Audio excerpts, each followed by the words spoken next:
Muy bien, quiero invitar, por favor. Very well, I would like to invite the speakers of this segment to come up on stage. Diego Piloni Silva, Fernando Biral, Antônio Júlio Castiglioni, Luis Fernando García, Paulo Fernando Estima, Francisco Leite Martins, Eduardo de Carvalho, and of course, our moderator for this segment.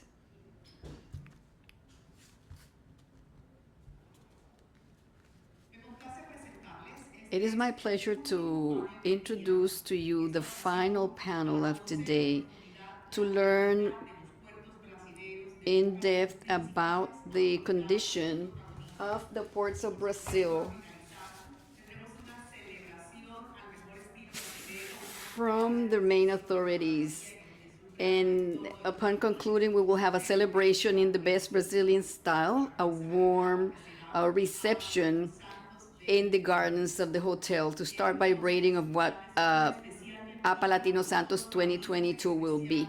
So I would like to then now invite Rita de Cassia Monk, who's the head of cabinet of the National Secretariat of Port and River Transportation, to introduce the panel of speakers.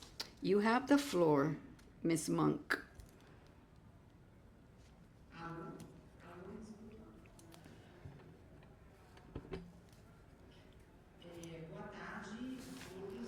Good afternoon. We are here at this panel where we are going to hear from the different port authorities from Brazil and the National Secretary of Ports, who is going to introduce this panel about what's happening in Brazil and the port authorities. We are going to present to you some details and specifications about the ports. So I will now give the floor to the Secretary.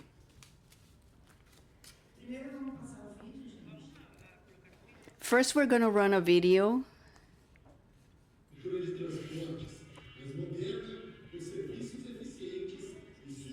Modern and efficient services and sustainability in terms of the environment.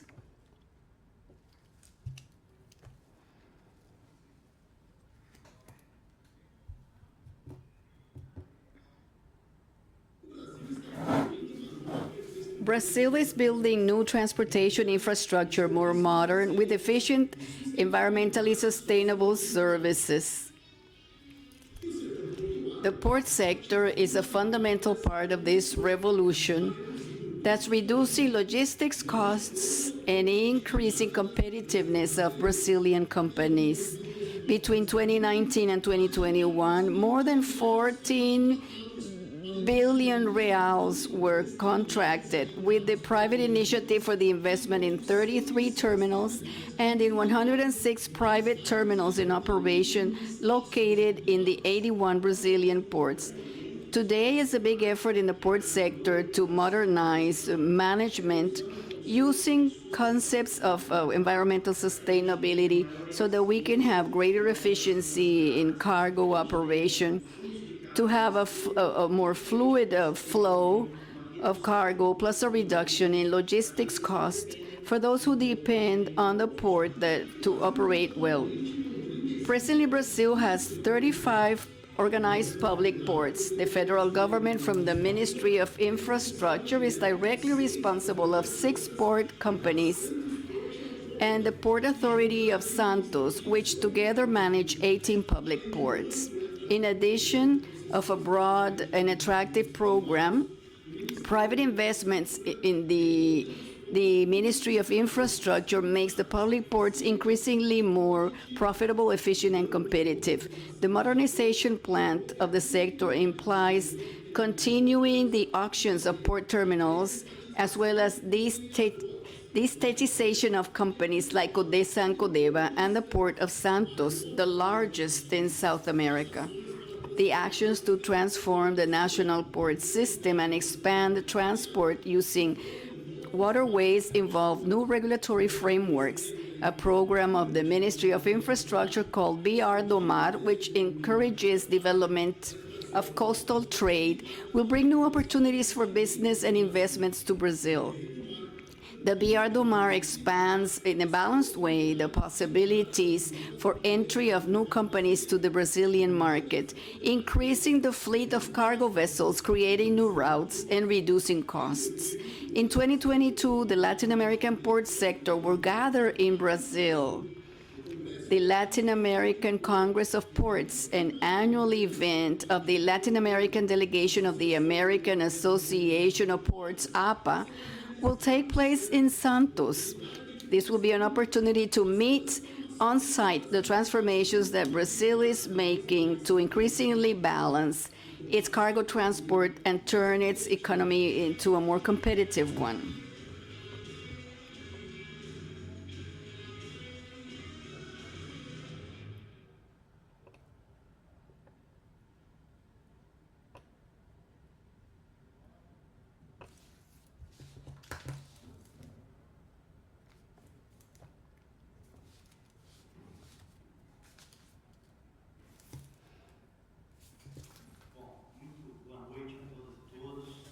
Good evening. First and foremost, I would like to say that it is a big pleasure for me to participate in this 29th Congress of Latin American Ports of APA. I also want to congratulate the organizers who, in addition to providing us their competency, have also organized a beautiful event. And also to a representative and president of APA Latino, Dr. Rita, we are very proud as Brazilians to be in such a high position in this organization. We are here, ladies and gentlemen, well represented by some of the most brilliant authorities, or port authorities from the main ports of Brazil. This shows the importance and relevance that we give to these types of events where we have the opportunity to exchange experiences with some of the major port authorities of the Americas, and in this version especially the ports, the Latin American ports. I have a short presentation about the Brazilian port sector, about the good things that have been done, the good practices, and different matters that will be discussed by our managers and administrators, and an outlook or overview of all this transportation infrastructure in Brazil. We know, or perhaps you don't know, but in our country we have one of the major investment programs in infrastructure. By 2022, merely considering these 4 years, 2019, 2022, we are going to contract and authorize approximately 1 trillion reals in investments for the different sectors, including oil, energy, basic health, basic sanitation, and important matters to better service the people and companies in our country. We're talking about approximately $200 million that are going to be injected into the country's infrastructure. And within this scenario, there are approximately $50 million that are going to be placed on transportation infrastructure. The big goal is for us to leave behind the idea that Brazil is a very efficient country, as we say in Brazil, from inwards in agriculture, in mining activities, efficient on certain important industries, but we are not efficient, or we are inefficient from our doors outwards. And this will cease with all the investments that are being presently made in transportation infrastructure. Just to give you an idea, we have a development program for expanding our railway system, which should take a railway participation from the present 20% to 40% of the logistics matrix in Brazil. And this is a big revolution that we can use alternative modes for transportation, long-distance transport, This movement is taking place and is linked to coastal trading with the new regulatory framework that is being designed and which is close to being approved and enacted as a law by our president, which will result in better conditions for development in logistics alternatives as important, so important in a country that has approximately 8,000 kilometers of coast and concentrates more than 80% of its GDP in states that border with the Brazilian coast. So within this scenario of infrastructure and transportation, the railway is very important. Developing coastal trade, we presently have the transfer program from airports for private initiatives, which will have its second bidding round, so that by 2022 we will have the major airports of Brazil will be transferred via concession to private initiatives. The result of this is a very important result. For those who use airport transport or air freights, and for us, we understand the great improvement in the services provided. This is very important because we see that ultimately this improvement in logistics, in transportation of our country will benefit ultimately people and companies in the port sector. Passing through the more specific part of our event, we have faced in our country, just like in any other countries in the world, one of the most critical periods in our history.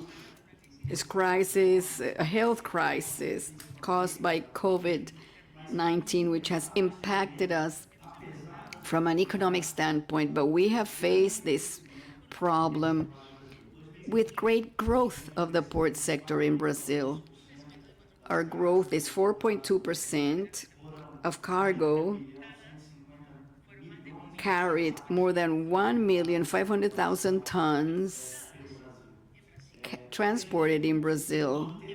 And we have been able to continue with the flow of goods to service our production without having exposed our export, our workforce. We have adapted our regulations so that we can protect our workforce and risk groups, people of older ages, workers with comorbidities or illnesses that promoted the spreading of coronavirus. And we have been very successful and having a record in movement and transportation. In order to maintain the pace of this growth, it is also important to maintain a pace of investments, always thinking that infrastructure needs to happen. There has to be investments in infrastructure for this to not be an issue. Within the sector in Brazil, we have a large number of investments, and that's why we need to give an example of say why we are an example. We have 34 ports that are considered public ports or called public ports in Brazil. The Lady Law model, where we have public port authorities but with private operation. And we also, in addition to this, have a more traditional model. We have a management model or private terminals for private use. This model, the private, is the owner of the area and is responsible for all the risks of the business, including engineering risks, and they are responsible for developing and investing in infrastructure. So some of these models of port exploitation, it is important to say, because as we know, more than 65% of cargo in Brazil is transported from private terminals. That is the second model, which is fully private.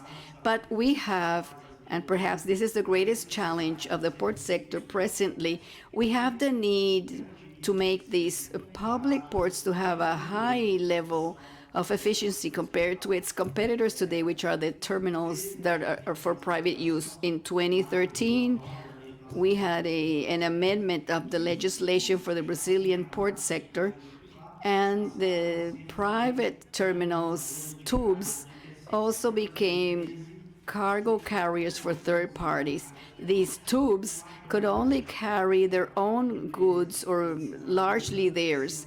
As from that year, that scenario changed completely, expanding competition. For the public port, this was good and provided added value. The containers, especially where it could compete with the private port. So making a public port as efficient as a structure that is fully private, which is the terminology used, perhaps this is a big challenge. But talking about the investments that have been made in the last 3 years, for the public ports, we've opened 33 bids for port terminals for close to 6 million reals, which are going to be executed in the next 3 years. And this is going to bring a dynamics and a better infrastructure for operations within these organized ports. In the private terminal model, there was more than 30 contracts, national contracts, that will generate investments for 10 billion reals added. So within this model of port exploitation, we're talking about 16 billion reals in investments that, again, seek to strengthen the Brazilian port sector to make it increasingly competitive so that it can better address the logistics chains. One can never forget this. And cargo is the main client. The flow of cargo is the main objective in port activity. And with this, any promotion, economic development is linked to this activity. We presently have an important discussion. I already told you that the main challenge at the Ministry of Infrastructure that I represent, our Minister Tarcísio, is the need for us to exceed in public ports some of our major challenges of reducing bureaucracy, of attracting more private investments. Today we presently have a discussion which is transfer of management of the port authority also for the private part. The port sector in Brazil has public sectors operations since the 1990s, accompanying a movement that was marked by several countries in the world. And therefore, here we have been very efficient as any port operator, a world-class port. We have the greater operators in the world in our Brazilian ports, and in certain cases, the most efficient operations of these large operators, considering all operators in global ports. So from an operations standpoint, we have generalized investments, we have efficiency in terms of parameters comparable to the large global companies, but we also need for the roles or the responsibilities of these port authorities to be well developed, that they have good access, and that they can also maintain the pace of growth of the ports that address the needs of our cargoes, so that we can then see a reduction in bureaucracy, an increase in the expediteness in the exercise of the role of port authority, so that we can attract important investments. We have a privatization of ports program, which presently has 5 qualified projects as national priorities, beginning with the ports of the Docas Espírito Santo ports, Vila Bela and Barra del Realzo. We will also have the opportunity to hear from the director of Docas de Espírito Santo, explaining this agenda in greater detail. And this bid, this contest, which will happen in March of next year, we will be posting the bidding conditions by the end of this year. It will be the first privatization project in Brazil in its recent history. We have already had privatized ports some years ago, more than 100 years ago, but within this new experience, we are talking about the first port privatization that we are going to hold. We have the port of San Sebastián, which is a small port in the state of Sao Paulo.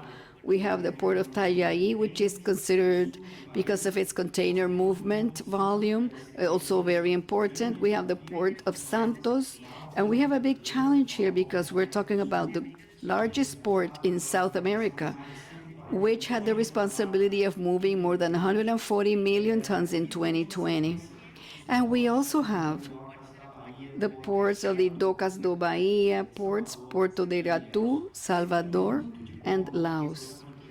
This set of ports of the Brazilian privatization program has investments of close to 50 billion reals, 4 billion reals to improve the access channel, improving ground access, hiring systems, control of vessel movements. That is a true revolution in terms of efficiency of our ports, which is something very important. Together with this development, and here I'm talking to you about Secretary of Transportation and river transport, we also have coastal trade navigation, which through we will also see a law that's going to be approved by the end of this year that contemplates the possibility of renting or leasing vessels so that we can open coastal trade to the shipbuilders and others to be free to contract these activities, and also by foreign groups. We also have we'll have this possibility of the coastal trade in Brazil. We have Brazilian companies established in Brazil, but with foreign participation. So this flexibilization of the models of the vessels will be done very responsibly in order to maintain and respond to the legislation, and for the companies to be able to invest and build their own fleets. And this will bring a protection, or will protect our coastal trade, which today more than ever we see that would be exposed to international market variations. So we have an expansion, and with this we want to bring a broad offering for coastal trade in our country, but doing it responsibly. It is also important to talk about development. We have close to 40,000 kilometers of waterways. We have many rivers with a lot of flow that can meet the needs for this navigation, which presently is very timid, but requires, through partnerships and associations, greater development. In addition to these 40,000 kilometers of waterways and rivers that could be navigable, we also have approximately 16,000 kilometers that are exploited. So this is a great alternative to generate the benefits for the country's logistics, to be able to move cargo with low added value, transporting it through means that have less costs, and that way increase competitiveness in our productive sector. I think this was like the overview I wanted to give you about the main initiatives in Brazil. We will now hear from our port authority administrators, all very competent, each one of them talking about the sustainability, environmental management at their ports in a 4.0 port environment. And I think that here we will have a sampling of what is this very special moment we're living at Brazilian ports. Thank you very much.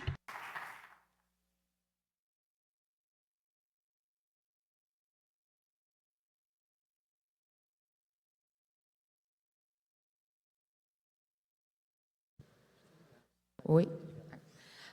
Obrigada, secretário Diogo Piloni, secretário nacional. Thank you very much, Mr. Secretary, the National Port and River Transportation Secretary, for your 15-minute presentation. You were very good with the time. You have given us a global overview of the situation in Brazil. So we will now hear from the Port of Santos, Fernando Biral. Initially, we will run a video as well.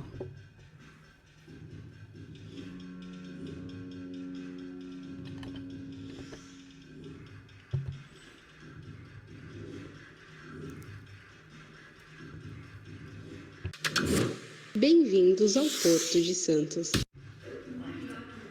There's subtitles in English. Em 2020, ultrapassou suas maiores marcas históricas em movimentação de carga e em 2021 continua superando seus próprios recordes. É o líder nacional na movimentação de açúcar, café, suco de laranja, soja, milho, líquidos a granel, combustíveis e automóveis. E é o porto que mais movimenta contêineres no país, onde são transportadas as cargas de maior valor agregado. O Porto de Santos está localizado a 70 quilômetros do maior polo industrial do país.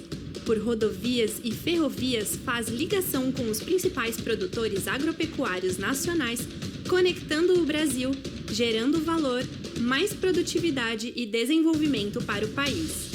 O que confere ao Porto participação de aproximadamente 30% na corrente comercial brasileira. São mais de 50 terminais em 16 quilômetros de cais e 25 quilômetros de canal navegável, 60 berços de atracação, mais de 100 quilômetros de linhas férreas e 55 quilômetros de dutovias. O Porto de Santos está habilitado para receber navios de 366 metros, as maiores embarcações que visitarão regularmente a costa leste da América Latina, consolidando o Porto de Santos como concentrador de cargas no país. Tudo isso funcionando 24 horas, 6 dias no ano, conectando mais de 600 destinos e 200 países. São mais de 10 obras para expandir a capacidade, tanto em terra, com a modernização de terminais, novas instalações e acessos terrestres, como na água com a dragagem. É mais eficiência, competitividade e logística para o país.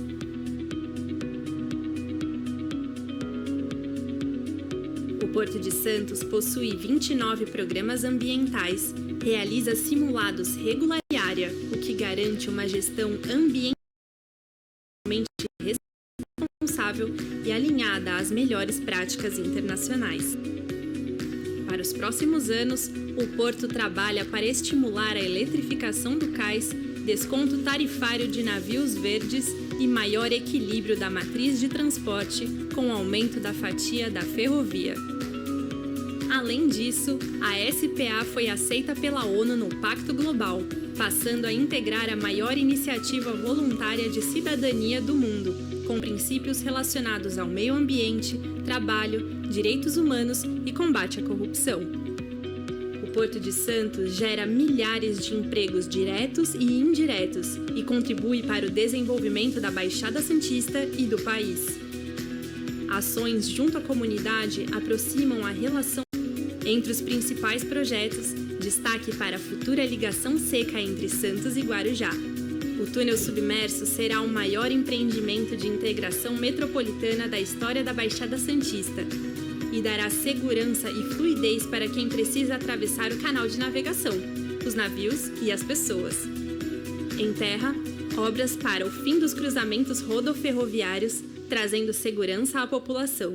Toda essa transformação passa pelo fortalecimento da cultura de integridade da SPA, como a inclusão da cláusula anticorrupção nos contratos, a criação da corregedoria e o reforço dos canais de denúncia. Além de uma nova arquitetura de normas que se aproxima dos padrões mais modernos de governança corporativa. Os avanços estão alinhados ao que há de mais moderno na agenda ESG. É o Porto cumprindo sua vocação como o maior complexo portuário da América Latina. Porto de Santos, porta para o mundo, parte de você.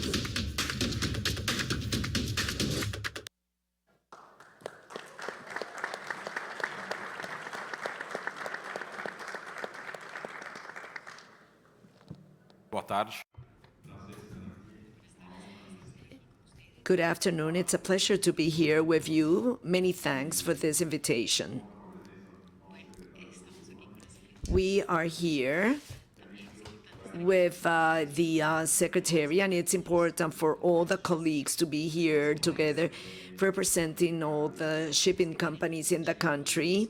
They have a vast amount of information, and we have many institutions here present. I would like to talk about the Santos port, our project, all these structural works that we are doing. Just to reinforce the figures previously mentioned in the video.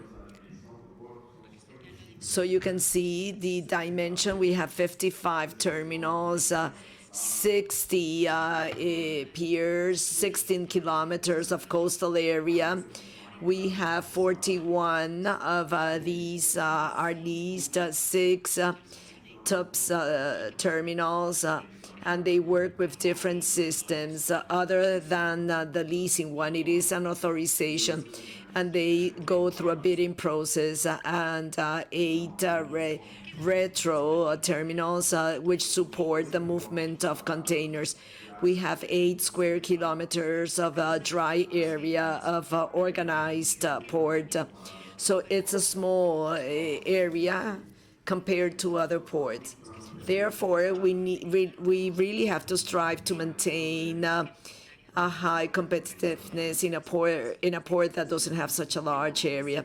We have 25 kilometers of channel and 15 meters deep or of depth. Today we are moving around 146 million tons. So during the past 12 months, that's what we moved, and we are going to attain by 2040 of 215 million. As to capacity today, we have 161 million, almost 162 million of capacity in tons, and that capacity is going to increase to 240 million tons of capacity. So this is using the area that we have at present, which is going to be fully exploited until the end of next year. Let's talk about biddings. These are our main structural projects for the time being. Another important item here is that our railway model is going to have more participation. We are working to go from 1/3 of the total amount that moves to 40% when it comes to transport. So that volume could be even higher depending on investments to be made in the future. With this new agreement with railway operators, that will be like a partnership agreement. It is an innovative idea, an innovative project that it's like the Chicago Belt, where 3 rail lines are going to cross, and they are going to reach the last mile of our port. This is because the railway, even though it has the lowest freight, it also has a great advantage when it comes to decarbonization. We are going to speak now about the bidding processes. Up to the end of 2022, we will have awarded 11 bids. This is the largest number of bids ever awarded by the port, and this is due to the National Port Secretary together with ANTAC. So this learning curve has improved through time, and now we are really seeing the outcomes. Based on a new development plan, port development, it's having clusters by cargo, a similar cargo that was assigned in certain places. So this way we were able to organize the port. And as of that moment, we were able to identify the spaces subject to those bids. So we have 3 bids now that are extremely important to us for the coming months, which is going to be the next liquid bulk, correction of the speakers, solid vegetable bulk, which is SSP 11. And it is close to the region of Uteriños. We also have STS 53, which is a bulk, a mineral bulk that is for fertilizers, and then STS 10, which is for containers, and most likely this is going to be the most important bid with a capex of 2.8 million. And we have the SC 41, ST 08, which will take place in coming months. And we also have a port terminal to the left-hand side. And we are going to have the privatization bidding process for the Santos Port Authority in the 4th quarter of 2022. In spite of it being a concession, it aims at maintaining the exploitation of these areas that are going to be developed. So they are going to be privatized through a planning work that is going to be subject to approval in the future. And the National Secretary of Ports is going to make the observations. This is a port development plan through a private process approved by the Secretary. So the idea is to avoid an unbalance with respect to the economic concentration and to the exploitation of the port itself. So this is a model that has been considered to have a healthy competition and also to have a reduction in the different freights. So that is the main objective of privatization, because this model should benefit our export industry. And also it should favor imports. That is one of the most important aspects of the model in Brazil. And for us, privatization is of paramount importance because we have an important investment agenda. In the video, we saw the tunnel, which is one of the most important investments that are going to take place. We are going to deepen the channel, so we need to have private resources, which are extremely important, and they have a funding structure that is easier to be applied when compared to other financial applications. And with respect to these factors, privatization is extremely important, and the idea is for this privatization to be as quick as possible, because the current process for the deepening for a port company should be maintained. And in Brazil, this is very important in order to guarantee the long term of this process. These are the main structural processes. And so thank you very much for your attention.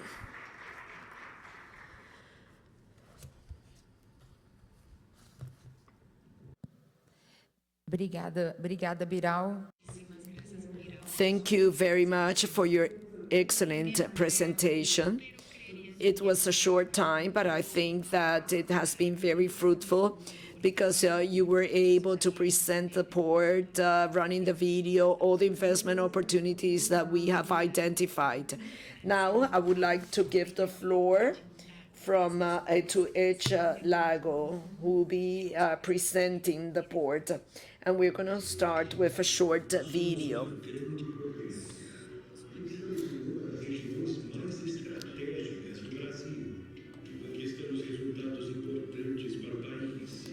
This is very important for the country. We are the port of Itaqui, the force of the sea. It is a highly rated port to receive different types of cargo, such as containers, liquid bulk, cereals, fertilizers, cellulose, clinker, and other type of products. We are located in a beneficial place to serve the different markets of the world. And we are very close to the central north corridor of Brazil, where we have cereal production. We count on a multimodal system with highways, railways that broaden our area of influence beyond these borders, with state-of-the-art equipment and terminals for liquid bulk, also a terminal for cereals, for fertilizers, and we can store 500,000 tons, and we are delivering 5,500 tons per hour. In addition to this, we are also counting on different operating ships, 3 oil piers, and we are the public port with 19 meters of natural depth. And today we stand out with the movement of soybean and with general transport. Something else about this port is an effective operation, which is a national benchmark, and it is the responsibility maranhense of Port Authority, which manages also the terminals of ferry boats and different means of transportation connect with the capital, San Luis, with the Maranhense continent. They move around 2 million people and more than 300,000 vehicles per year. AAPA is certified with ISO 9000, ISO 14001, and ISO 27001. Our management aims at the growth of Maranhão and of its people. More than one-third of our state passes through here, and we have a great impact on the economy of the hinterland, with a GDP of 970 million reals, where you have around 50 million people living in this area. We create more than 16,000 direct and indirect jobs, offering more opportunities, more development, and improving the lives of many people. This is the port of Itaqui. It's modern, it has a great location, and it is fully prepared to attain the best results for its business. Port of Itaqui, the force of Maranhão.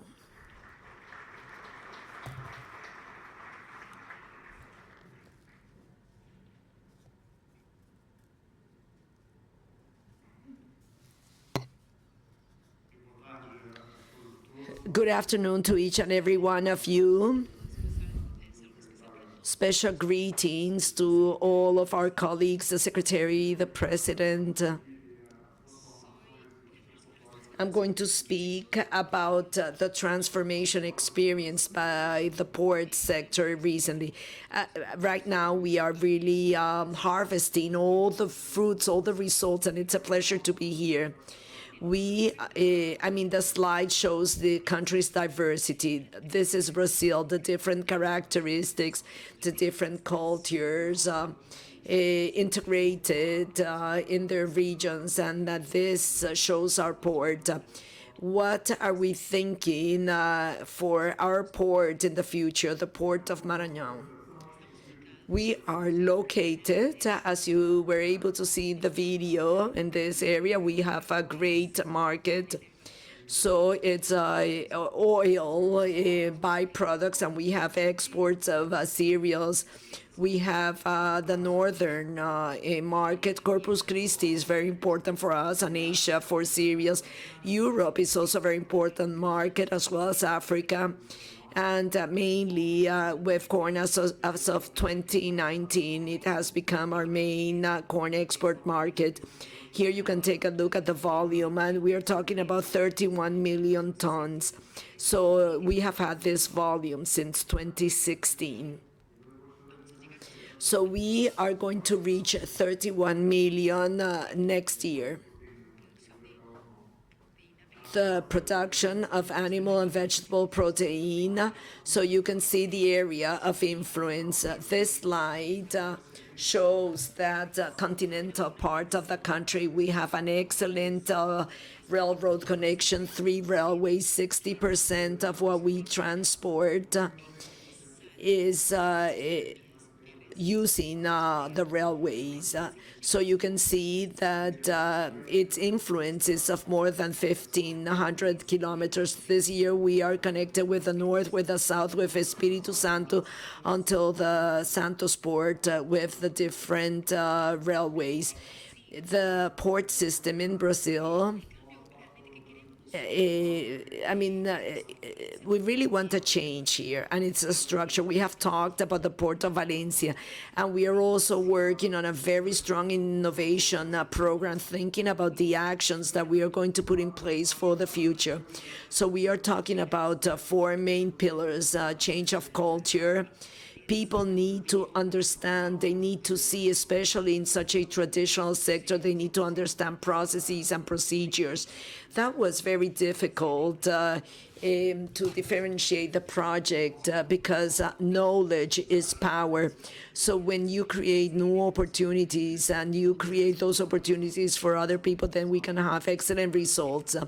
The second pillar is operations. Today we are working with a single window, and it's 0 papers. We are migrating to the digital sector, and next year it's going to be a paperless port.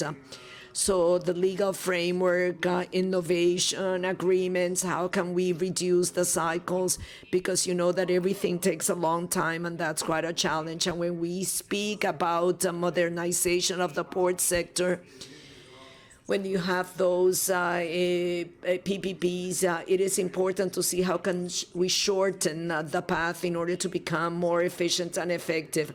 And then we have the port community system, which was previously mentioned, because the port is not only a port, it needs to be connected to a complex. So we have 64 companies that are working here, regulatory, general attorneys' offices. So all this is based on the 4 mentioned pillars. Something about our experience, technology, control panel, tools created by our team. Today we have everything in real time, every single movement, whether by product, port, company. And this way we can do a coaching in order to have more efficiencies. That's a classical example of when to modernize. Today, this is totally digitized, and we are talking with a business intelligence system. How are we working on innovation? Here we can see some important access, a program that is called Farol. And we cannot speak only about innovation ourselves. We're including the academia, university students, and through the 10 scholarships that we launched this year, and we're going to increase the number of scholarships for next year. So we are working on research innovation. Today we have a panel of specialists who are usually with us, and we are going to be working in 2 areas. There's going to be a working group on climate change, understanding the impact of all the operations, and then we're also going to speak about products. I mean, how climate change can affect the different products. So we have those research centers, and we have specific pilot projects. We have the certification 14001.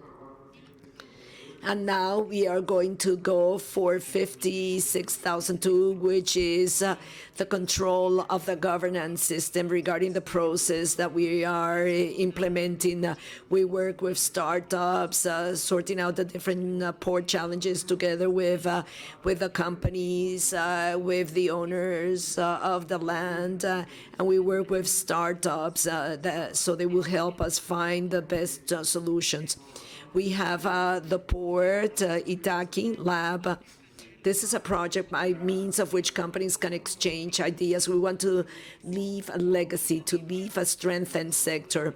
And the idea is for other ports to share our experiences. I think that APA could be of great help in order to have the different connections, in order to work on this for the future. This is what I wanted to share with you. Thank you very much for your attention.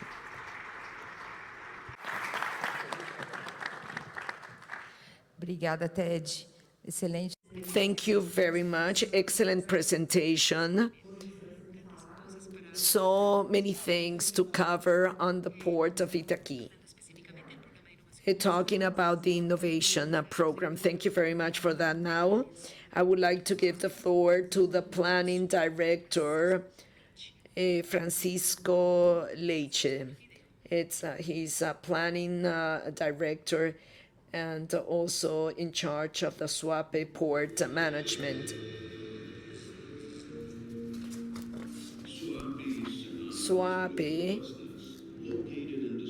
es sinónimo de... Es uno de los hubs más importantes en cuanto a desarrollo económico. En 43 años se ha convertido en el cuarto puerto público más grande de Brasil, con una producción de 25.7 millones de toneladas. Hay 155 compañías instaladas aquí o se están instalando, creando más de 23.000 empleos. Suape se destaca por sus iniciativas ambientales y sociales. Existe una zona de preservación ecológica que cubre el 59% de su área total. Este es el resultado del programa de reforestación que recientemente recibió el premio Lighthouse de la Asociación Americana de Autoridades Portuarias. Este vivero de Suape produce unos árboles nativos para sistemas de reforestación que han beneficiado 1.076 hectáreas. Cada año se siembran 360 de estas especies. Suape está planeando producir el combustible del futuro y ya ha tenido mucho progreso en el desarrollo para la instalación de plantas de hidrógeno verde.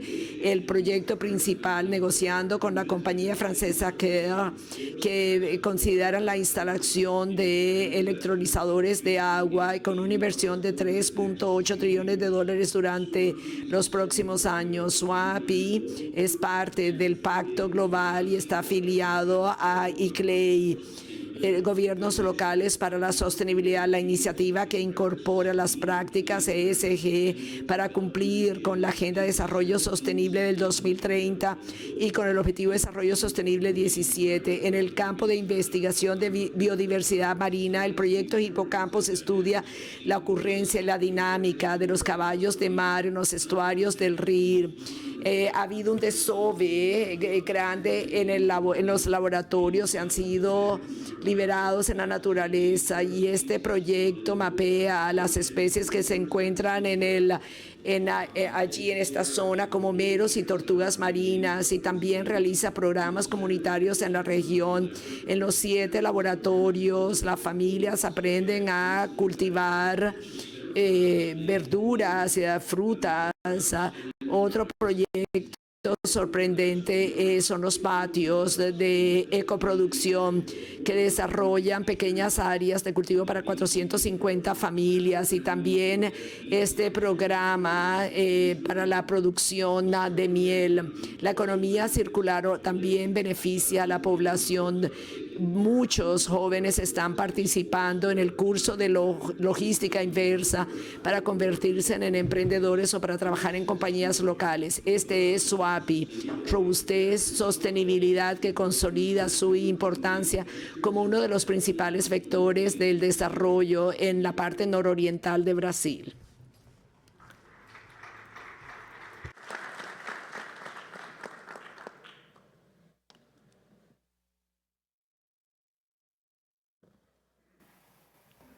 Bem, antes de tudo, agradecer principalmente à Secretaria.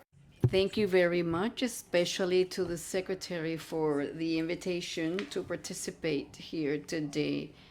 We can see here the partnerships that we have found at Piloni as well to solve all the issues. And the success of Suape is due to these partnerships and that competition, teamwork. Those who are and those who were. Disney, my friend as well, who's here, who's always assisted us throughout this process. Well, Suape, we're here highlighting certain socio-environmental aspects. Suape is the major port of the entire northern region of Brazil. Its indicators are very important, both in cargo transportation, indicators that are important as to its strategic location, but we prefer to leave these aside for a while to focus today on the efforts that Suape has made and the characteristics that distinguish Suape from the rest of the country. In fact, with respect to other international ports. Well, the master plan of Suape, of which I am part as a consultant for 12 years now. Suape is much more than a port. It's an industrial complex and port complex with 13,500 hectares. That is, it's a port that is 43 years old, that was planned.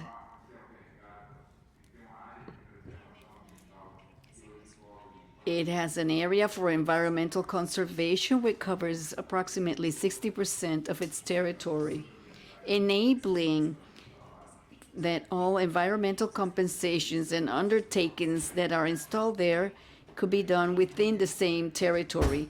That is, it's a very complex territory. It has industrial areas, as we saw on the video, where 156 industry coexist.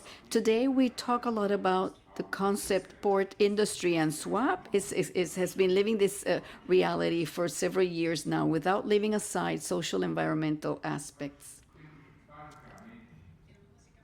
We basically have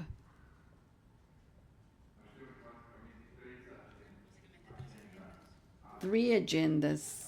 A blue agenda aimed at the maritime environment, a green agenda for the continent, and a specific agenda regarding climate change and other aspects of reduction of environmental impacts. We are implementing APA Marina. Today we have 50 social environmental projects. Some of them were shown in the video. For instance, we have here the blue agenda, which is noteworthy. This monitors the quality of the mangroves at the port through a very sensitive species, which is the seahorse. This photo appeared in the Hoja newspaper of Sao Paulo, raising awareness about this program. We have 10,000 seahorses that we released in the estuary of Suape and are within the installed laboratory at the port of Suape. We also have a marine observatory within the port. And we have studied the species from turtles through dolphins and other species to understand the dynamics of the port as an environmental sanctuary. As I mentioned already, we have a very important social component. We have partnerships with associations of fishermen, those who collect seafood within the territory of our port, who are located in the neighboring areas of our port. We're continuously inventory our carbon emissions as well as our carbon capturing capacity. We have no doubt that Suape is truly a zero carbon port. Here is our green area and the way how it was designed more than 40 years ago. So sustainability is a trademark and of which we are very proud. Thank you very much.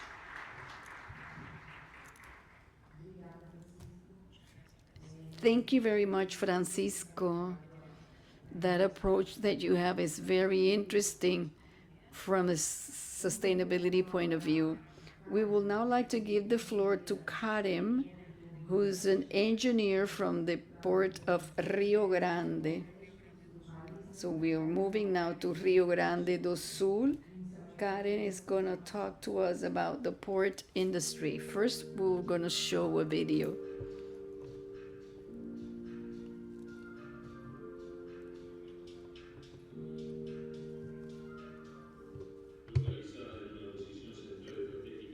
There's subtitles in English. Se encuentra en el sur del estado de Río Grande del Sur. En la ciudad más antigua del estado está el puerto de Río Grande, conocido como el Puerto del Cono Sur por su ubicación geográfica privilegiada junto a los países del Río de la Plata. Protegiendo el acceso de las embarcaciones están los muelles de la cuenca del Río Grande, dos brazos de piedra que se extienden 4 kilómetros mar adentro y aseguran la apertura del canal de acceso al puerto, una de las mayores obras de ingeniería oceánica del mundo. Con un calado que alcanza hasta 14 metros y medio, es en el superpuerto que están instalados los terminales privados que operan containers, granos agrícolas, fertilizantes, cargas petrolíferas y petroquímicas. Más del 25% del Producto Interno Bruto del Estado pasan por el puerto, siendo transportadas más de 40 millones de toneladas por año.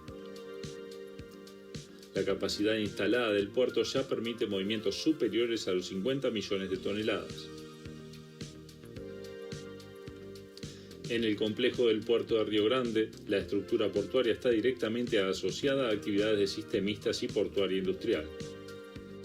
Esta estructura facilita tanto el flujo de la producción como la importación de materias primas, y es en la dinámica productiva intermodal que el puerto de Río Grande presenta una de las mayores retroáreas disponibles en puertos brasileños. Aplicando el concepto de puerto industria, el complejo Río Grande Puerto Industria es el mayor distrito industrial del estado de Río Grande del Sur. Con 434 lotes y 2.580 hectáreas de superficie total, el Puerto Industria está en pleno proceso de ampliación de negocios con empresas de los más diversos segmentos, implantando y o expandiendo plantas operacionales, tanto en las áreas de fertilizantes, alimenticia, metalúrgica, bioenergética, petrolífera, entre otras. Para la instalación de nuevas empresas, los incentivos propuestos por el gobierno de Río Grande del Sur tornan el ambiente de desarrollo mucho más dinámico. Entre uno de los mayores diferenciales está la exoneración de hasta el 90% del precio de los lotes a ser adquiridos para la implantación de actividades. El financiamiento para la adquisición de lotes también ocurre en condiciones especiales. El Río Grande Puerto Industria se destaca entre los demás complejos del país por ofrecer soluciones adaptadas a los clientes de manera eficiente, generando incremento de competitividad y valor agregado para toda la cadena. A continuación, confirme a algunos inversores que confían en el Puerto Industria de Río Grande.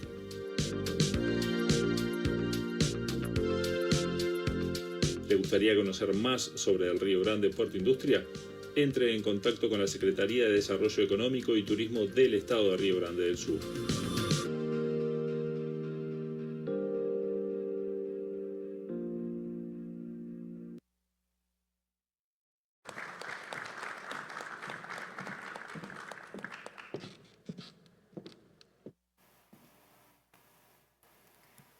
Boa tarde a todos. Good afternoon to each and every one of you. It's a great pleasure for the ports of Rio Grande do Sul to be present in this event. I would like to thank all participants and the organizers of this event for the excellence of the work done. Let's talk a bit about the Rio Grande Port Industry Project. Rio Grande do Sul is located in the state of Rio Grande do Sul in the south of Brazil. It has 3 organized ports located in the municipalities Rio Grande, Porto Alegre, and Pelotas. They're responsible for 754 kilometers of waterways, navigable waterways, 154,000 kilometers of roadways, more than 3,000 kilometers of railway. On average, it carries more than 58 million tons annually, and the operating draft is on average 15 meters. The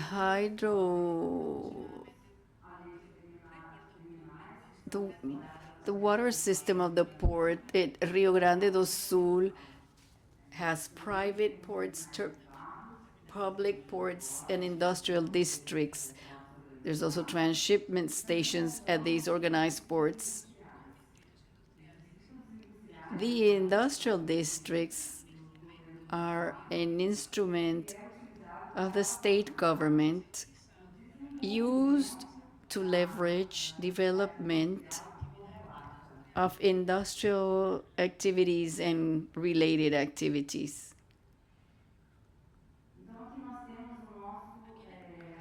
I'm showing you here our port industry Rio Grande.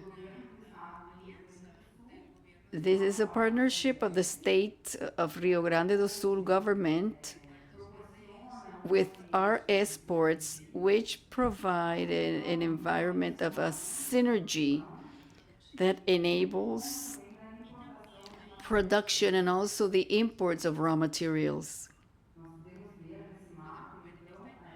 On this slide, we can see the available areas. So Rio Grande Port Industry has a way of showing the available areas, and it is one of the largest port networks in Brazil.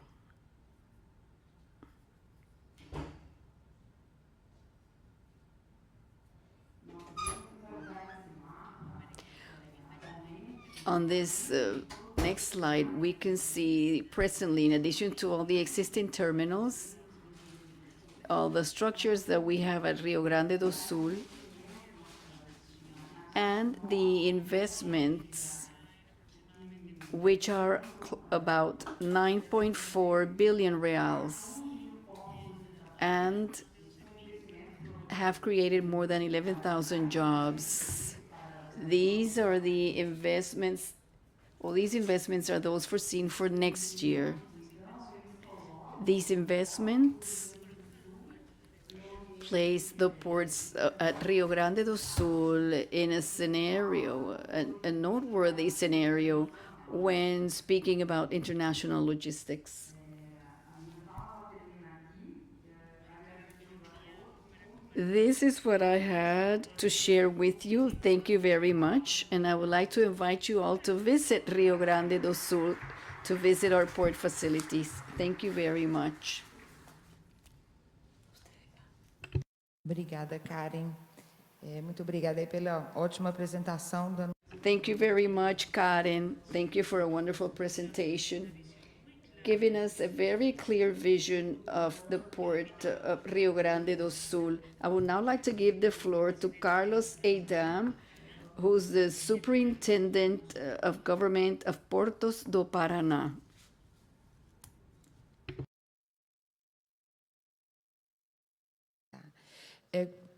Você vai passar vídeo antes? Só antes de iniciar o vídeo, eu queria só comunicar a todos os participantes e o pessoal que está nos assistindo virtualmente também, que vai entrar aqui na... We have a video. At the end of this panel, we will have some room for questions. So you can start sending your questions so that at the end we can answer those. Thank you very much.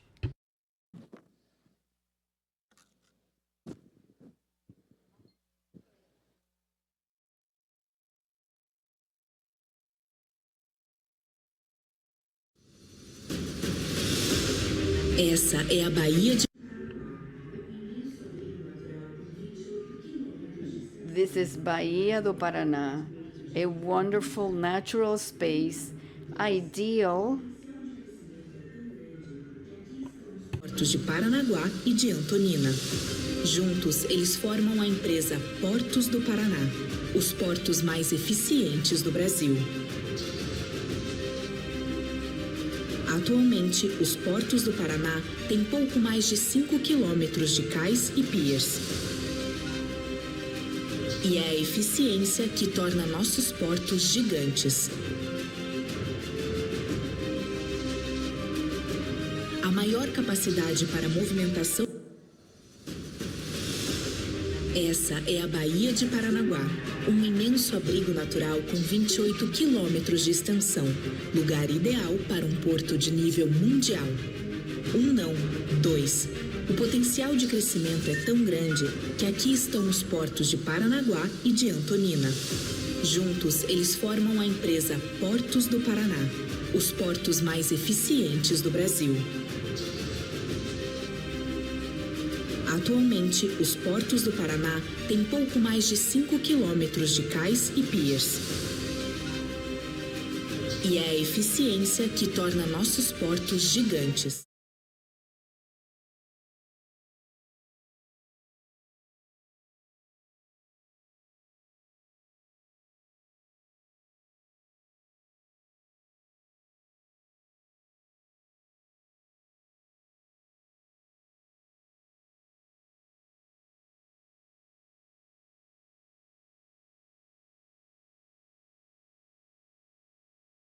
Um sistema único de compartilhamento de berços e equipamentos portuários, que agiliza toda a cadeia de transporte.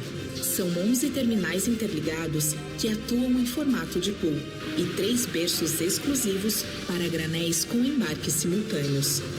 Isso significa que os navios não precisam trocar de terminal nos portos do Paraná. O embarque é mais ágil, os custos operacionais são menores e a margem de negociação do exportador cresce. E a produtividade vai ficar ainda maior. O projeto de modernização e ampliação prevê 8 novas correias transportadoras, mais potentes e modernas, com capacidade para embarque de 4.000 toneladas de grãos por hora por linha. E o futuro é ainda mais promissor. A previsão do Plano Nacional de Logística Portuária é que os portos do Paraná movimentarão cerca de 85 milhões de toneladas em 2060. Para isso, 6 novas áreas estão sendo arrendadas para o setor privado, um investimento de 1,3 bilhão de reais.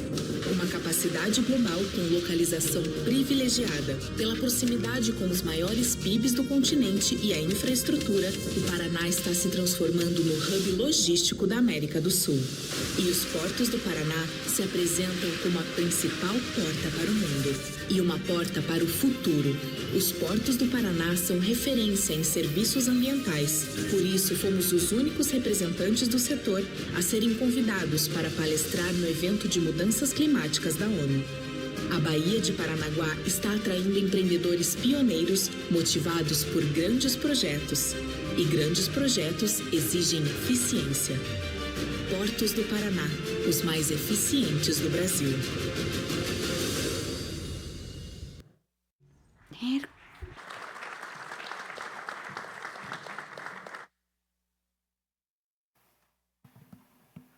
Boa noite a todos. Good evening to everyone.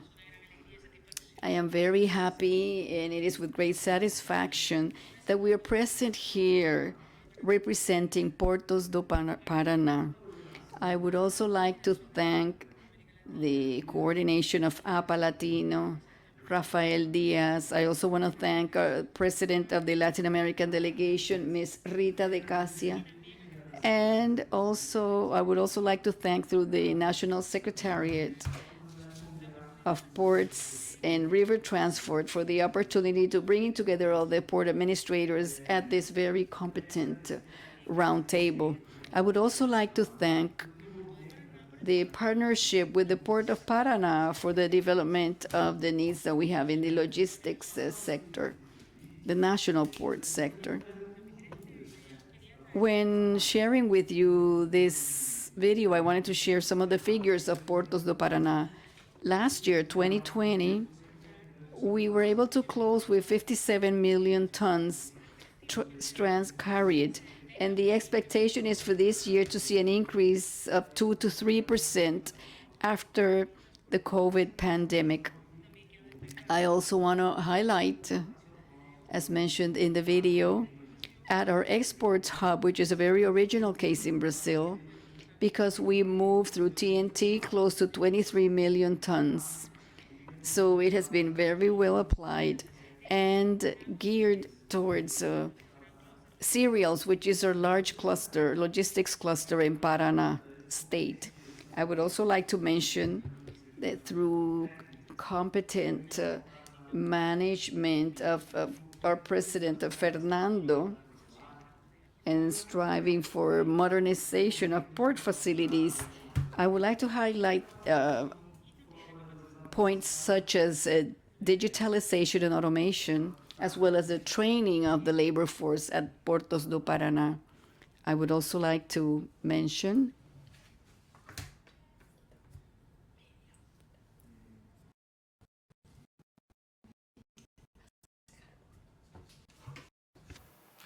Bom, faço destaque, vou trazer algumas.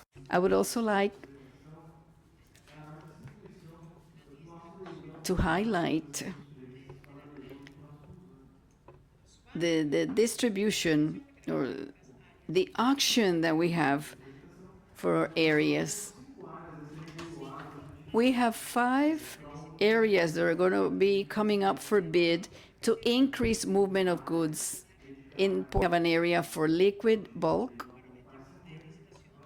that will be coming out for auction as PAR 50 for $350 million.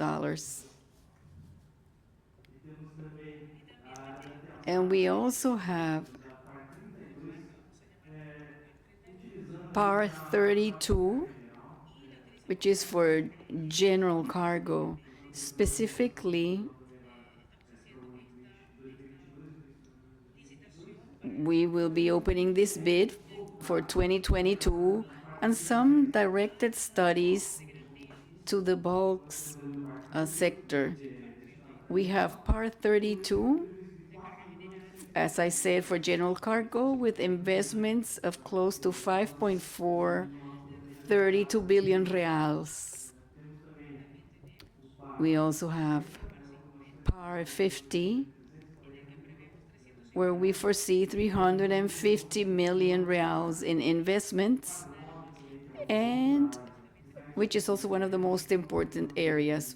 We have a third area where we foresee investments for 350 million reals. And we also have 2 additional areas dedicated to solid bulks with investments of 350 million reals, for a total of 1 billion in local investments for a modernization and better use of the areas that are now available for lease. I also want to mention, in addition to these the expansions of areas to be leased, is the technical cooperation with the Valencia Porte Foundation for the development and implementation of the 4th ground system of the CDM port. This would be the vision for the Port Authority, and developing a new structuring of the cybersecurity, as well as technical training of some of the labor force, with the intention of building a management model of the port authorities. Well, for now, this is what I wanted to share with you. I want to thank APA, and I want to congratulate you for this wonderful event that you have organized and for creating this very important forum where such important issues can be discussed for the Latin American port sector. Thank you very much. Obrigada, Carlos, Superintendente de Governança do Porto de... Thank you very much, Carlos, the Superintendent of Portos do Paraná. I would now like to give the floor to Júlio Castiglioni from the Espírito Santo port. We are also going to show you a short video. How to promote true development for the new. There is subtitling in English. Stand out from the country's economic growth scenario. And how to make the state of Espírito Santo an even more promising choice for working and living. CODESA, the dock company of Espírito Santo, has always been committed to its role in the development of the state and of the country. Year after year, it's been continuously seeking modernization and excellence in seaport business in order to meet the development needs of the state and of Brazil. The strategic location of Espírito Santo allows it to cover most of the main production and consumption centers within a 1,000-kilometer radius. For that reason, the port complex of Espírito Santo is one of the largest in Latin America, with many terminals and dockyards spreading along 417 kilometers of coastline that are important to a number of logistics operations companies. With volume and variety of cargo that stand out in the national and international scenarios, millions of Brazilians are supplied with their products for their everyday needs, while companies can export the fruits of their labor worldwide.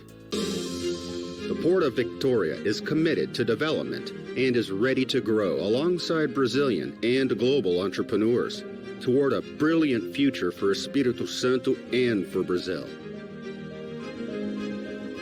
Port of Victoria, the dock company of the state of Espírito Santo.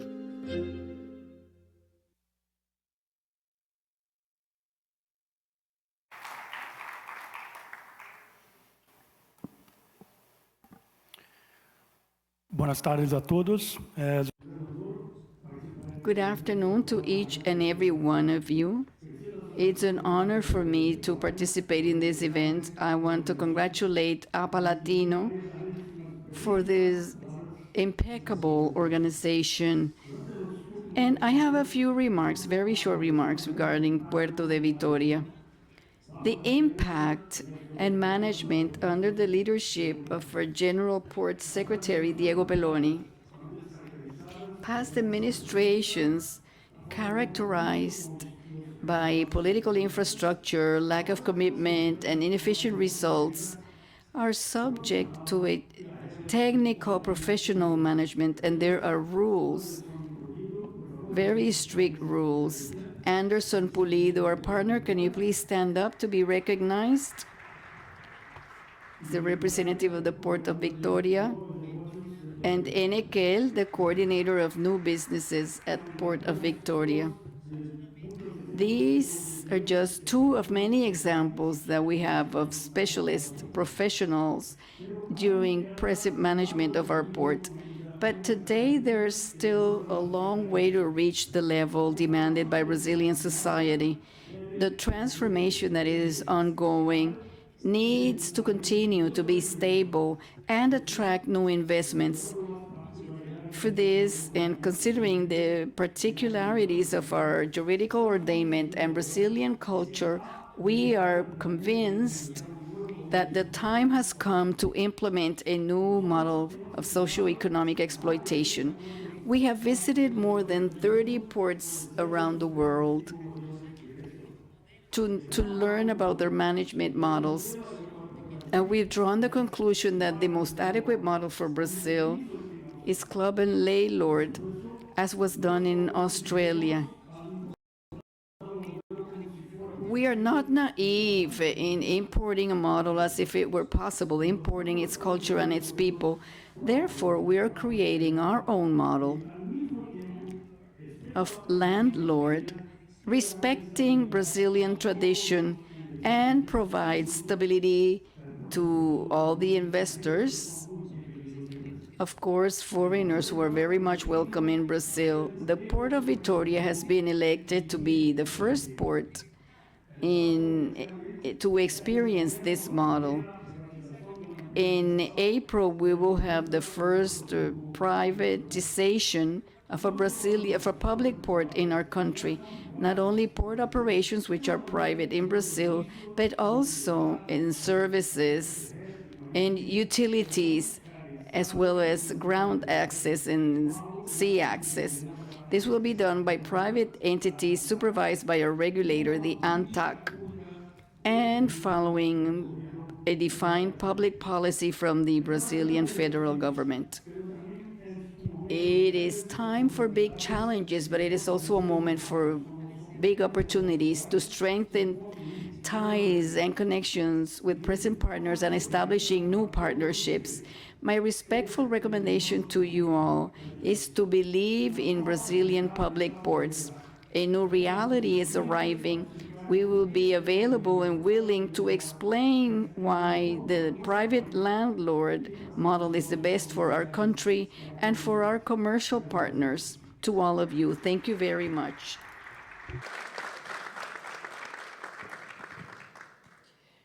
Gracias, Júlio. Thank you very much, Julio. We will now open the floor for questions. We have some already. I'm going to select them. Here is a question. How decided our ports to have the shore power model? Shore power. Secretary Piloni, could you please answer the question? Excelente pergunta e muito adequada. Excellent question and very important for the moment we are living. Some commitments, decarbonization commitments, were defined in COP26. This is a topic that has been tackled for a long time, and it's something that we need to face. The Brazilian port sector must face it. In a short period of time, we are not going to have space for cargo transport, even based on the initiative of ship owners that have to take into account decarbonization. So the idea is to have a development of this type of initiatives in order to attain the reduction of the use of fossil fuels. And also the energy for vessels is one of the objectives we have in terms of next year's bidding processes. In order for you to have an example, we have 2 bidding processes scheduled for 2022 in container terminals that have already been presented here by Fernando Biral, our president of the Santos Port Authority, SPA. So this is a container terminal that is going to have investments of more than 2 billion reals.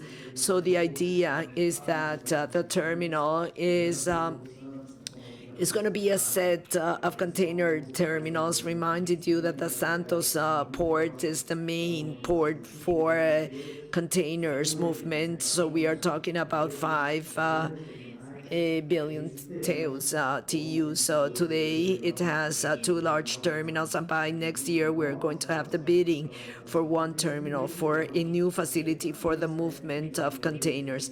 The expectation in that bidding process is that we will have the possibility of complying with energy targets, electrification of equipment in order to contribute with the interesting agenda of COP26. The same thing is going to be for the terminal of Itajaí.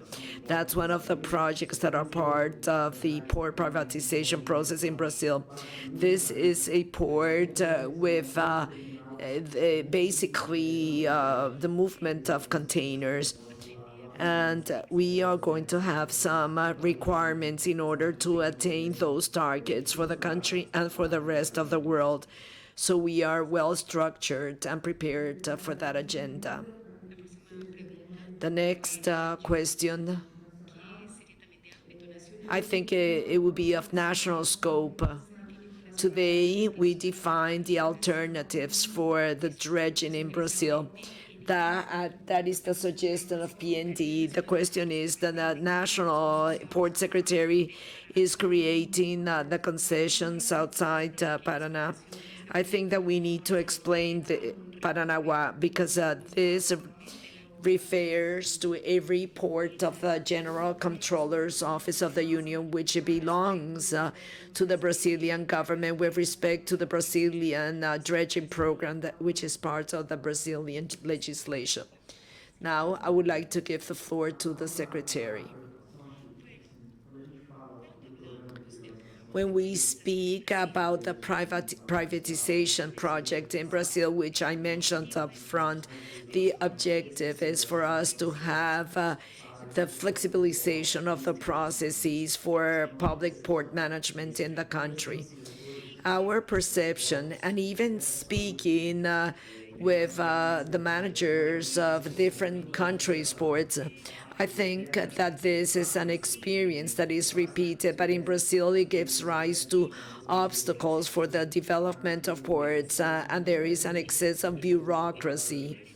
So in the daily life of the manager in Brazil, therefore, we have a law which is very rigid, and it really hinders when we want to contract dredging works, which are so important for the port's development. I would like to say that the access channel is like the core of the port. It's a vital organ that cannot stop, that cannot lose the context because it's going to hinder operation. So, I mean, when we see that scenario of restrictions, bureaucracy in the company's contracting model, so it is there when we see that we have to look for different alternatives that could make this process more expedite.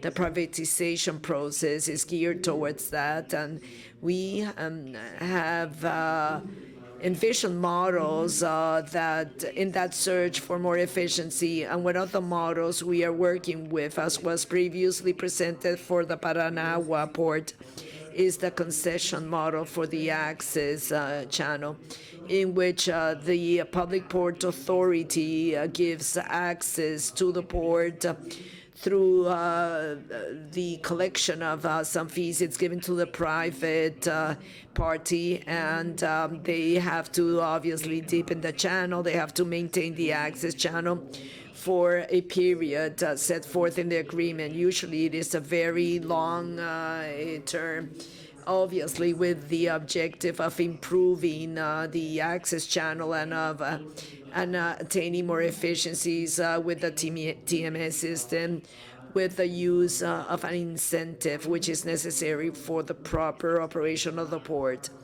We are also studying or considering the concession of the access channel of the port of Paranaguá. This is a study that should be completed next year in order to start with the external stage of the bidding process, and we are going to be able to put in place this model for Paranaguá. We also have the Rio Grande concession, and we have great opportunities based on those models to expand and to copy this experience in other ports of Brazil. Another question for the Secretary. You've said that investments need to take place before the demand. Which are the risks of that strategy? Those who work in infrastructure they know what I'm talking about. We have investments in which the execution takes 1 or 2 years in order for them to be completed. And understanding that scenario, if it were easy to have an infrastructure, when we get close to the full use of the existing capacity, it will be undoubtedly easier, but the infrastructure manager needs to understand that they have to look after the logistic of products and people in advance, and understanding that scenario and taking into account the growth figures for the movement of cargo in Brazil, which is, and these figures are important and positive. So we have to think about this in advance. I mean, to make the investments, because before there is a bottleneck, obviously we always encounter risk, but the worst part is to have a bottleneck in infrastructure. So investment should come before demand. Okay, so this could be answered by any of the port authorities. Those external investors that want to invest in ports in Brazil and want to participate in the bidding process, what should they do? What are you suggesting for them to do?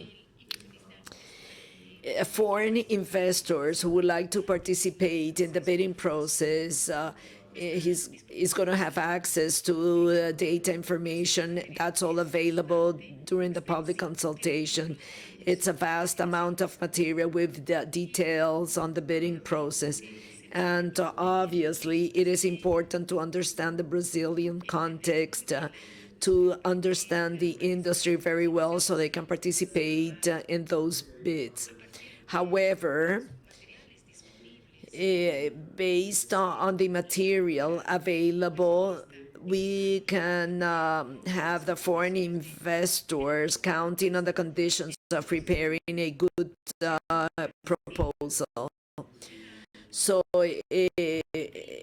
Brazil honors competition, and investors have access to all the necessary information in order to submit a proposal. In the case of our bids in the Port of Santos, we have bidding processes for fertilizers, vegetable bulk, and in the future we are going to have the bids for containers. I have a lot of interest, and we can say that some international groups and national international logistic groups, even companies and international container terminals have shown interest in this. So this indicates that we can achieve with the concession program in Brazil, which is one of the largest ones in the world, we can draw the attention of foreign investors. My suggestion for those who are interested in this, who access the ANTAC site, will contact the Secretary, because we have some assets that are quite attractive.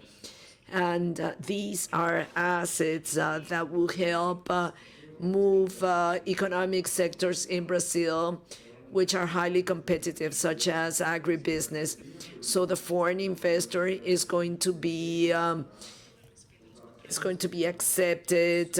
We really respect the different contracts. My suggestion is to learn about the details of the bidding process, because actually it's going to have lots of interest. Would you like to supplement this? My vocabulary in Spanish is depleted now, so I'm going to address you in Portuguese.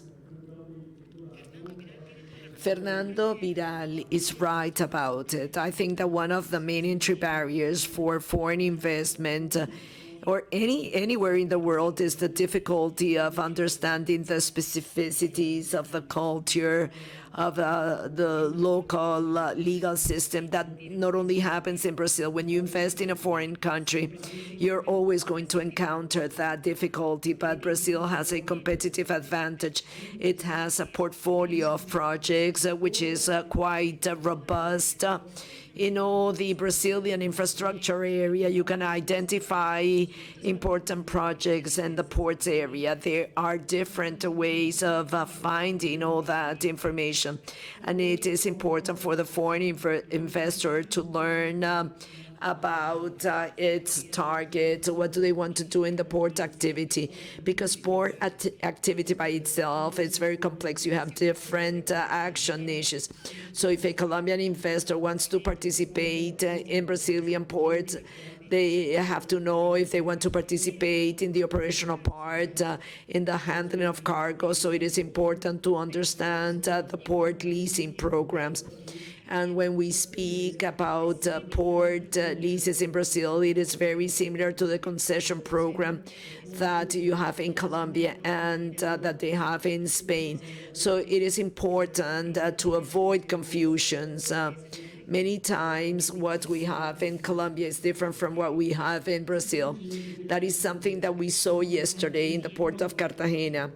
If the foreign investor wants to manage the port complex, they have to look for opportunities.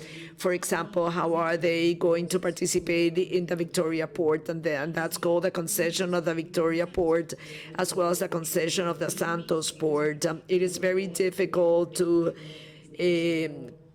answer all the questions today, but I'm going to say what Fernando Biral is saying. Find this, be in touch with the Secretary of the ports, and we will welcome you to provide you with all the information you need. Something else that is important, which I would like to share with you, is the following. Some criticism that investors make is the lack of commitment with the terms in a concession program. We have a very robust program, as I already shared with you. I mean, there are some points that need to be clarified. The leases, private initiative in Brazil, and I also said that movement goes hand in hand with a concession program for other transportation modes, railroads. Without any doubt, the logistic and transport sector in Brazil is one of the most private in the world. So we have a tradition of working in partnerships with the private sector when it comes to transport infrastructure in Brazil. We respect the agreements. We have the regulatory maturity of the country's agencies. And above all, which is a characteristic we feel proud of, is that we have the commitment with what assume within a concession program. We comply with all the timetables. We open many bids in the port sector, 33 bids in the past 3 years. So we have many other bids underway. So the information about entrepreneurships is available in 2 information hubs. First and foremost in the Investment Alliance programs of the Ministry of Economics. So if you include ppgov.org, you're going to have access to the portfolio for transport, for infrastructure sectors, and for other social sectors in which we work by way of PPPs. So the page of the Ministry of Infrastructure, which I'm a part of, it's constantly updating investment opportunities. The concession program in Brazil is something that I would like to dwell on. This is a process which has different standardized phases for all the sectors. And we start with the preparation of a study, a financial economic model. Usually this is a study conducted initiative and not by government project structuring in the port sector. We have 2 entities, EPL, which is a logistic and planning company, and also the National Development Bank, which is Social and Economic Development Bank. So after this financial modeling process, we open a public consultation process in which all the models are available before the bidding process in order to contribute with this and also for the community to participate in that. I mean, that process has a mandatory phase, which is the prior audit that is done before the publication of the bids. And then the bid is published after this. So as a ministry, we are at your service to answer any question that you might have. Thank you very much. We have different questions. I'm just choosing some questions around different topics. We do not have that much time left, but we are going to try to answer most of the questions. This is for the Secretary. And if anyone would like to supplement the answer, please do so. The verticalization process of companies, how is the Secretary seeing this trend when it comes to containers? This is one of the main topics in the ports agenda. It's a world reality. We have a verticalization process of containers terminals, which is something that is taking place around the world to analyze the risk of verticalization, and the horizontal concentration is something that needs to be done in a personalized manner. It's like you don't have one size fits all. Brazil has a characteristic, mainly in the southern and southeastern region, which is the availability of large port facilities for containers movement. Many times, the investors is surprised with the number of facilities that in Brazil has. So in the southern and southeastern region, we have around 11 container operators with more than 400,000 TEUs of movement. So obviously, in these terminals, we even have terminals with over 1 million tons. So there is like a hybrid model of different terminals profiles. But in the Brazilian port sector, where we have new terminals that are going to become a reality in the future, we have some very competitive terminals. When we see the bidding process for the Santos terminal, that, as I already mentioned, we have 3 large container terminals. We cannot assess this because this gives rise to a debate in Brazil, the possibility of assessing the restrictions of the participation of those companies that are going to verticalize the port operation. So which is the government's position with respect to this? We can say that this is an image. It's not a hinterland, just as the Santos port. We have to consider the whole scenario. And the Santos port, it competes with Rio de Janeiro and with terminals of the southern region of the country. So as part of that competitive scenario, it is necessary to restrict that vertical participation or even horizontal one.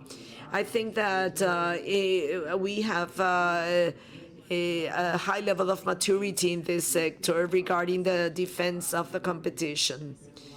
It's not only, or well, we have a system that includes all the regulatory agencies of the sector and an antitrust body. And the opinion of all those entities is what's going to define the coming bidding process in Santos and Itajaí. But that's the vision today, that at present, there are no reasons for a restriction. We want to have a higher number of competitors in the agreement during the bidding process.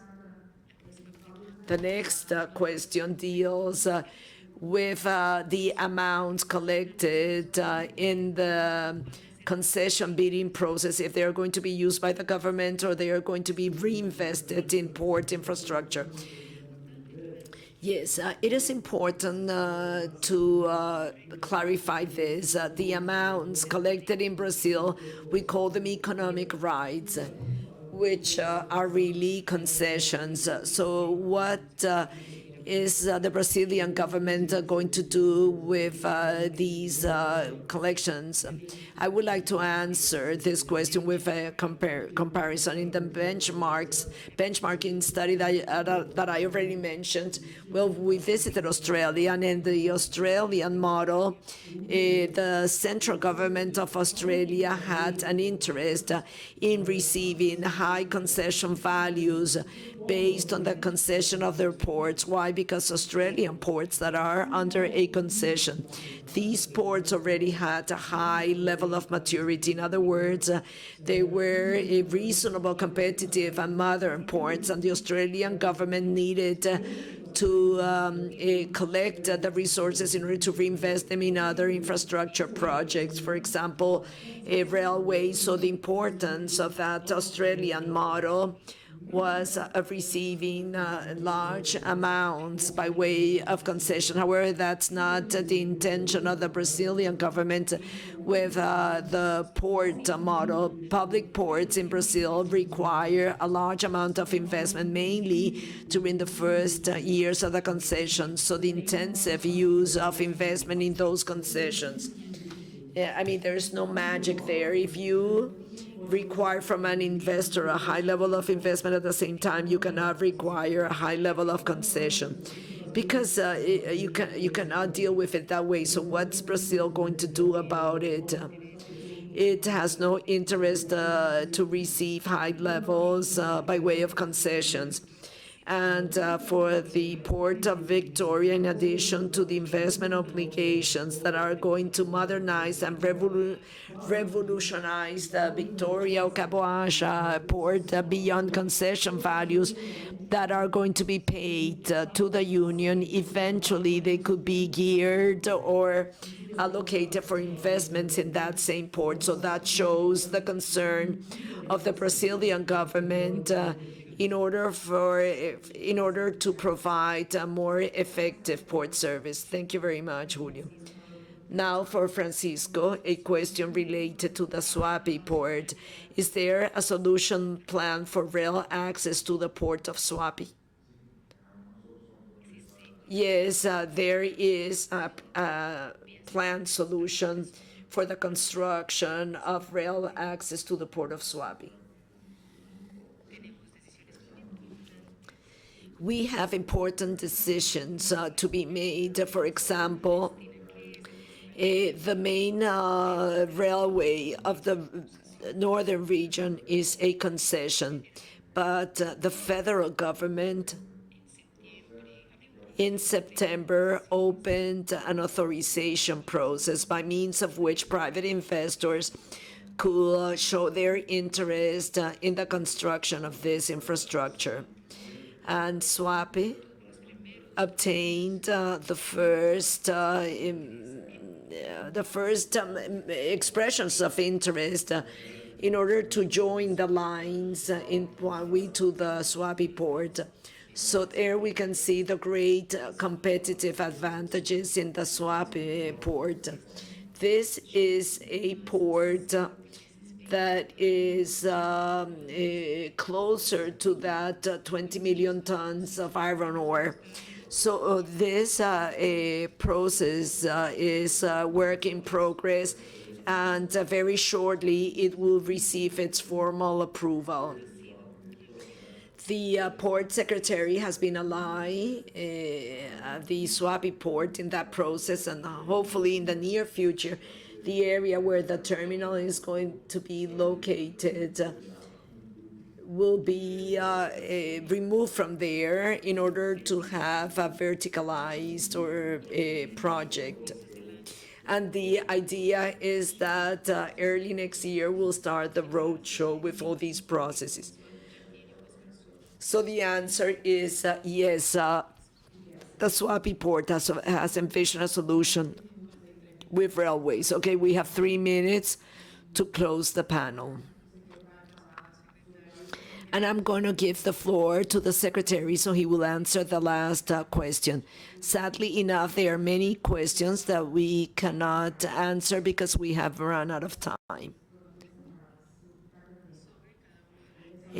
On each one of the topics. And this last question is on the coasting navigation and what's being done to study the retro area for the occupation rate.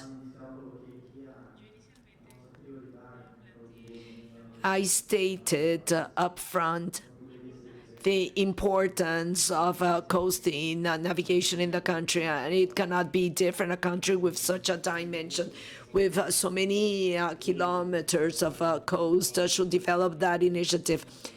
Coasting represents 10% of the Brazilian matrix. We have a great opportunity to grow even more, and Brazilian coasting is growing in more than 2% per year during the last 10 to 12 years. But we are sure that with the adequate incentives, we are going to grow 2 or 3 times that. And the idea is to have an alternative that will reduce logistic cost, mainly for the movement of cargo from the north to the south. As I said, the concentration of the Brazilian GDP in states that are very close to the coast.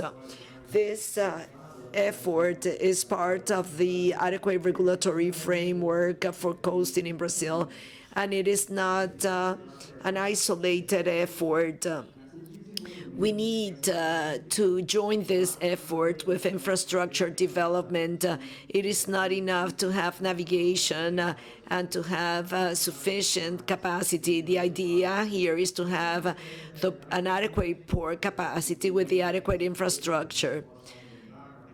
So this with the idea of improving the port capacity with new terminals, but also I need to mention what has been done in the main terminals, and here I'm referring to the containers, which is what moves us in order to join efforts for coasting. We have investments being made by the current leases, and all those through those efforts together, we are sure that we are not going to lack the infrastructure and the supply of service vessels in order to develop coasting in the country. Okay, I would like to thank the audience. I really want to thank you for staying here, and all those that are connected remotely. I want to thank the panelists for their excellent presentations. And before I close the panel, I would like to run the video that we have prepared for you. O evento que vai acontecer a APA 2000. This is for the 2022 event in the port of Santos. Thank you very much.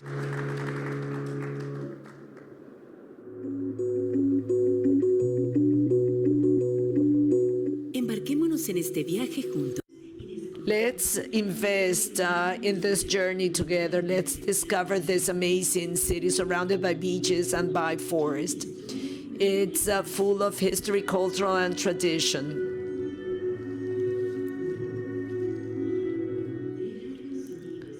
Just allow for the sounds and the aroma of Santos will really capture your attention, where what's old and what's contemporary are in harmony. Santos has excellent tours, for those who like nature, for those who love the ocean, for those who would like to discover different places. and to enjoy our local food. Santos is beyond beautiful beaches and beautiful gardens. This city is equal to adventure, to sports. This is the city of our team, our Santos team, where our soccer idols were born. There are many museums, many places to visit. Our great forest, our nature is just amazing. Our skyscrapers are just awesome. Santos is a city that you can overfly, that you can just ride in your bicycle around it. It's a city of tramways, churches, ports, and ships. Santos is this and much more than this. Please visit Santos, have fun in Santos, fall in love with Santos, and just be happy. Santos is the best.